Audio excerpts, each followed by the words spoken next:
Hello, I'm Andrew Pritchard. Thank you for watching today's Corn Belt Regional Forecast, brought to you by Nutrien Ag Solutions. Well, as we start out this Friday morning, I want to first show you the satellite picture, visible satellite as the sun rises, and I want to draw your attention to this area of haze that shows up along and north of that line, essentially. Let's go ahead and redraw that. Something like this, where we're seeing this haze across parts of Michigan into northern Illinois, across parts of Iowa, and what you're seeing is not haze at all, but is, in fact, wildfire smoke from fires in Alberta, Canada, that is making its way all the way down into the Midwest, trapped high in the upper level jet stream winds, and that is bringing us a hazy, opaque sky on this Friday morning. I took this photo here on my way into the office in Champaign, Illinois. I'm looking east. On the left, you got a hazy, opaque sky, and that's from that smoke. And over towards the right, where we don't have smoke, we got pristine blue skies. So maybe for many of you in the Corn Belt, looking at an opaque, hazy sky for the day.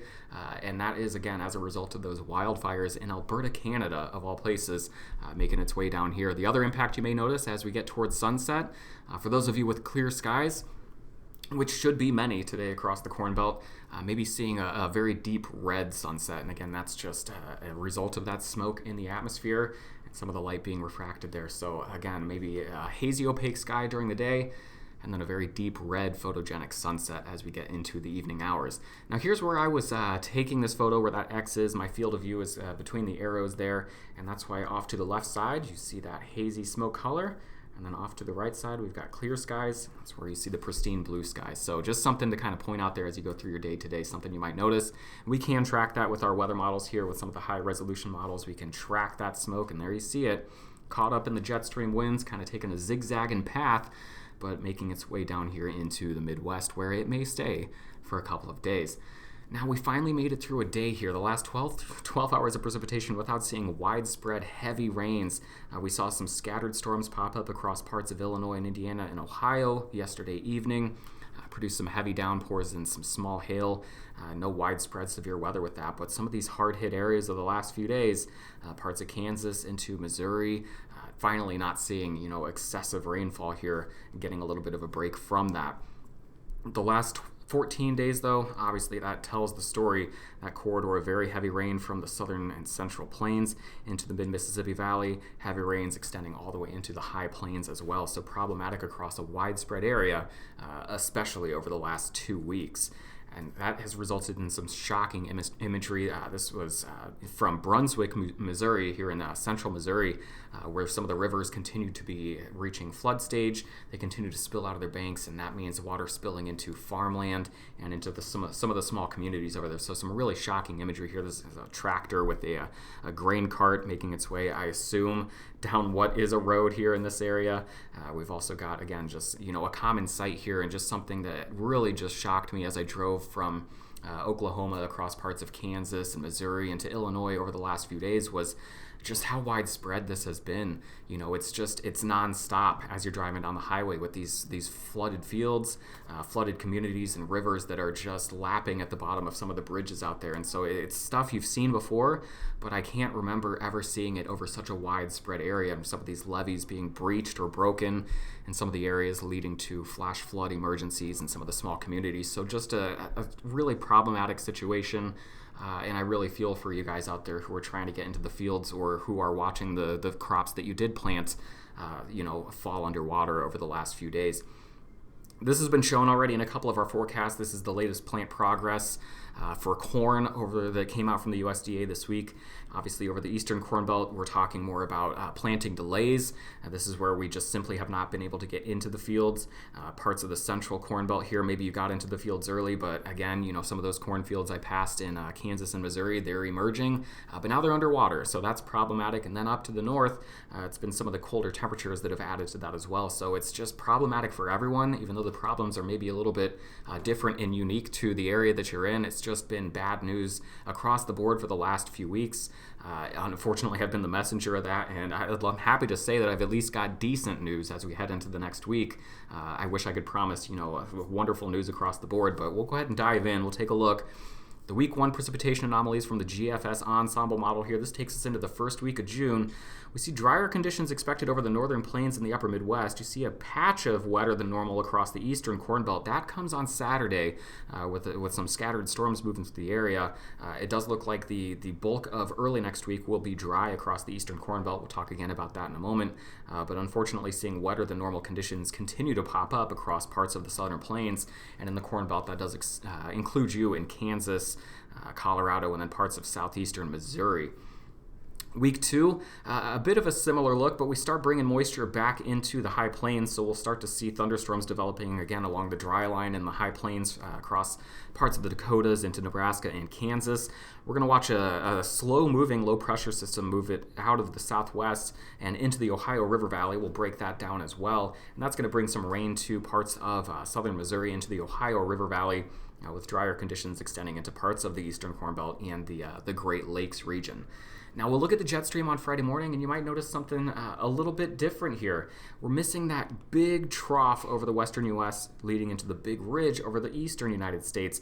We've still got a subtle trough here, and that's going to kind of park itself out there before slowly emerging mid next week. But we're not talking about, doing a big ridge over the central U.S., which would be a full shutdown and a pivot to a hot and dry pattern, which we don't necessarily want. But it's going to be a pattern that's got more subtle chances for storms, more isolated opportunities for precipitation. That makes it a little bit harder to forecast, but something we'll just have to watch here over the next couple of days. And let's go ahead and kind of break that down a little bit. So here's just a first look at the 500 millibar height anomalies. We'll go ahead and show you what I mean here. Here is that trough over the southwestern U.S. that's going to, again, kind of park itself there as we slowly build a ridge into the middle part of the country. Now, as we deal with Saturday and Sunday, we've got northwest flow, and we do have a shortwave that's going to be making its way across parts of the central and eastern Corn Belt, bringing chances for scattered storms to that region.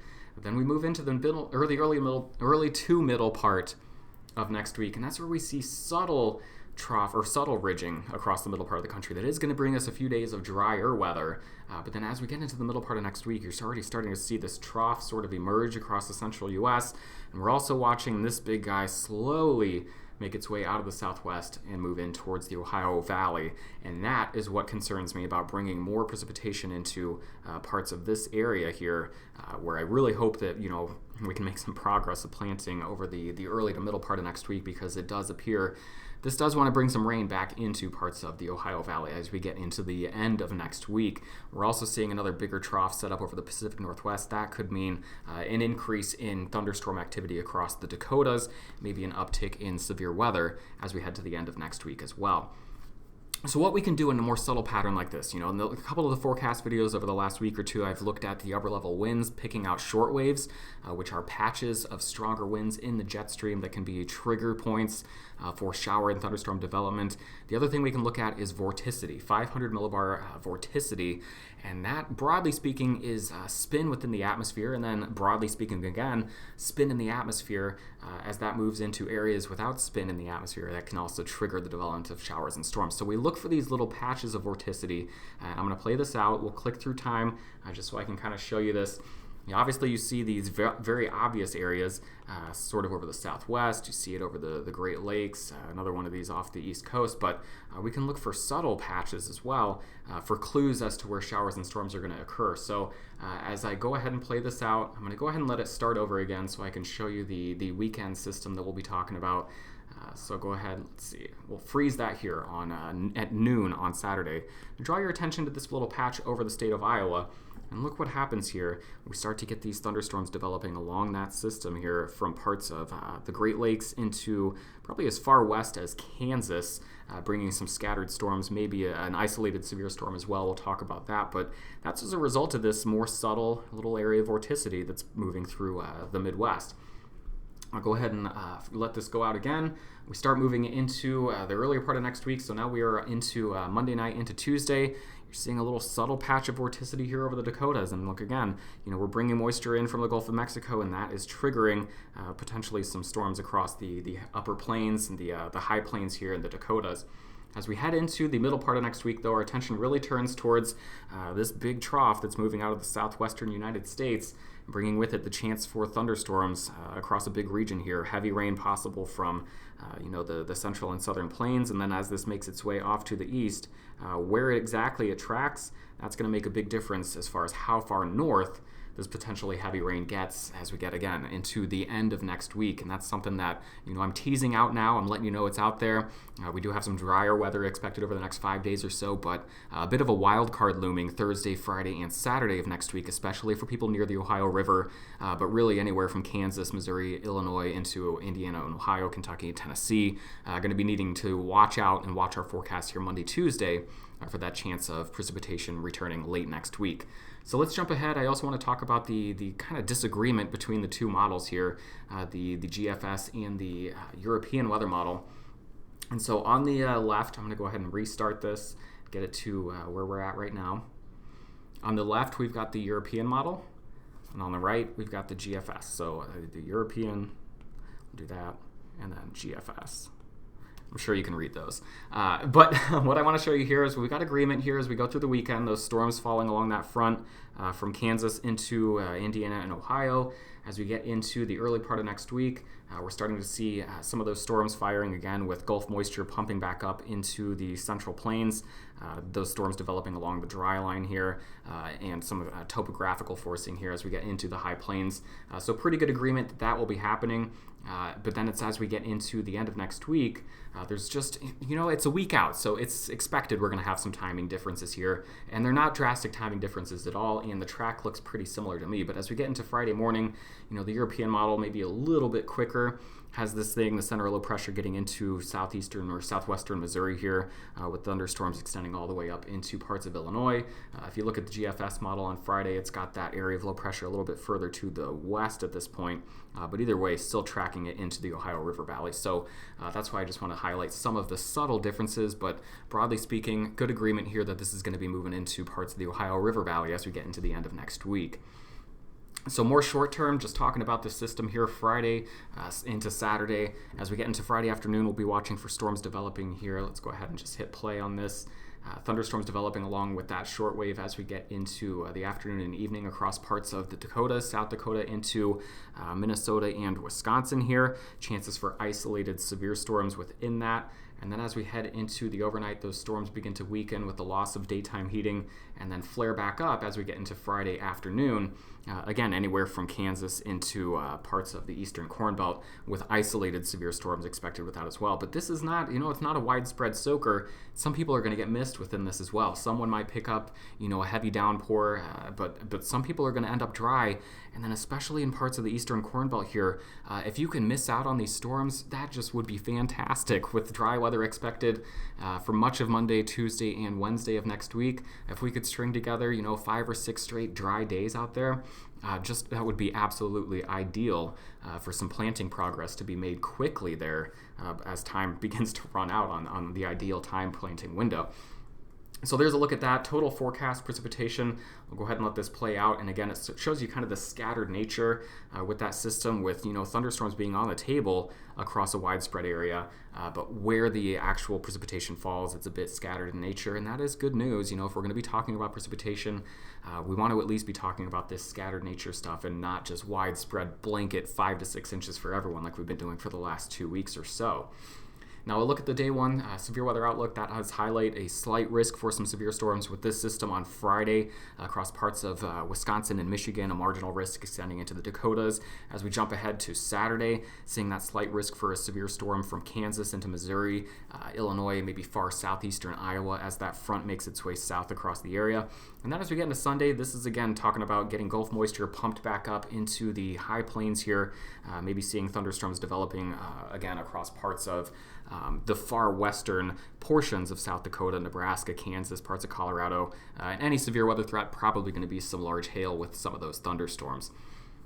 So from the NBM, the National Blended Model here, the next 5 days of precipitation, again, this is our Friday, Saturday storm system. So scattered in nature, this also from the Friday and Saturday's front, but otherwise looking mostly dry after this gets out of here. This takes us all the way into Tuesday evening. So once the Friday and Saturday front makes its way through, it does look dry for Monday and Tuesday for the Corn Belt.